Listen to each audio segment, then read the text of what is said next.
బహుజన సాహిత్య అకాడమీ జాతీయ కమిటీ ఆధ్వర్యంలో 2023వ సంవత్సరానికి గాను బెస్ట్ సర్వీస్ సొసైటీ జాతీయ నేషనల్ అవార్డుకు వికారాబాద్ జిల్లా పూడూరు మండలం తిరుమలాపూర్ మాజీ సర్పంచ్ సోషల్ వర్కర్ పెంటన్న ఎంపికైన సందర్భంగా రాకంచెర్లలో డ్వాక్రా మహిళా సంఘాల సమక్షంలో సన్మానించారు.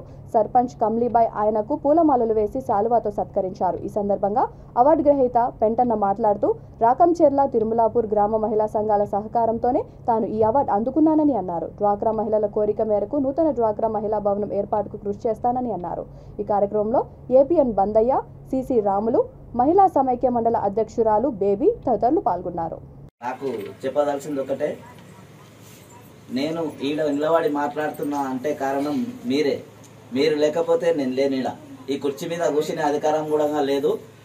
ఈ రాకంచెర్ల తిరుమలాపూర్ ఏదైతే మహిళా సంఘాలు ఉన్నారో మీరు సొంత తమ్ముళ్ళాక కొంతమంది హార్ట్ఫుల్గా తినకుండా కూడా పనిచేసారు. అది నా మనసులో ఉన్నది.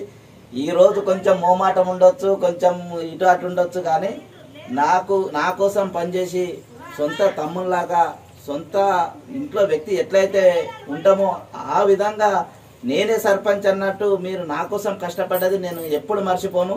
తిరుమలాపూర్ మహిళా సంఘాలను కానీ మన రాకంచెర్ల మహిళా సంఘాలను కానీ మర్చిపోతే నేను మనిషినే కానట్టు అనిపిస్తుంది నాకు. తప్పకుండా మీ కష్టం నా మనసులో ఉన్నది. మీ కష్టం వల్లనే నేను ఆడపోయి అవార్డు తీసుకున్నా. అది నా కష్టం కాదు, మీ కష్టం వల్లనే అవార్డు తీసుకున్నా. అది గర్వంగా చెప్తున్నా. ఇప్పుడు కూడా చెప్తున్నా, నా పిల్లలు కూడా ఒకవేళ నేను లేకున్నా కూడా నా పిల్లలకు కూడా చెప్తా. ఎందుకంటే మీ వల్లనే నేను ముందుకెళ్తున్నా. దాంట్లో ఎటువంటి సందేహం లేదు. ఈ విధమైన అవార్డు అంటే మామూలు విషయం కాదు. ఇక్కడ తీసుకున్న అవార్డు, మండలంలో తీసుకున్న అవార్డు కంటే తిరుపతిలో సీఎంలు కూర్చునే స్టేజ్ పైన నాకు అవార్డు దక్కడం అన్నది మామూలు విషయం కాదు. దానికి కారణమైన మీకు అందరికీ చేతులెత్తి దండం పెడుతున్నా. దానికి మొత్తం మీరే బాధ్యులు, మీరే. ఎందుకంటే నన్ను ఈ ముందుకు తోలేకపోతే నేను అవార్డుకు అర్హుని గాను. దీన్ని ఎప్పుడు మీ సొంత తమ్ముళ్ళలాగా భావించాలి. మీ ఇంట్లో కష్టం వచ్చినా నష్టం వచ్చినా నేను కష్టాల పాల్పంచుకుంటా, సంతోషంలో కూడా పాల్పంచుకుంటా. మనసులో ఏదన్నా చిన్నగా తేడాగా మాట్లాడినా కూడా నన్ను సొంత తమ్ముళ్ళలాగా క్షమించండి. ముందుకు మీ ఎంబడే ఉండి మీ సొంత ఇంట్లో వ్యక్తిలాగా కాపాడుకుంటా.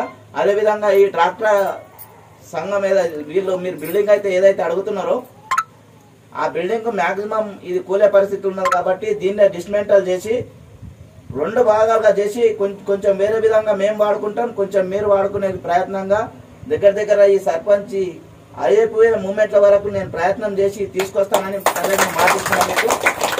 ఏదేమైనా ఈ అవార్డు నాది కాదు, ఈ 2 గ్రామాల సంఘాల వాళ్ళది, యువకులది, నా కోసం కష్టపడ్డ నాయకులది. కాబట్టి ఈ అవార్డు మీరే నాకు ఇచ్చినట్టుగా నేను భావిస్తున్నా. నాకు ఈ అవకాశం ఇచ్చినందుకు ధన్యవాదాలు.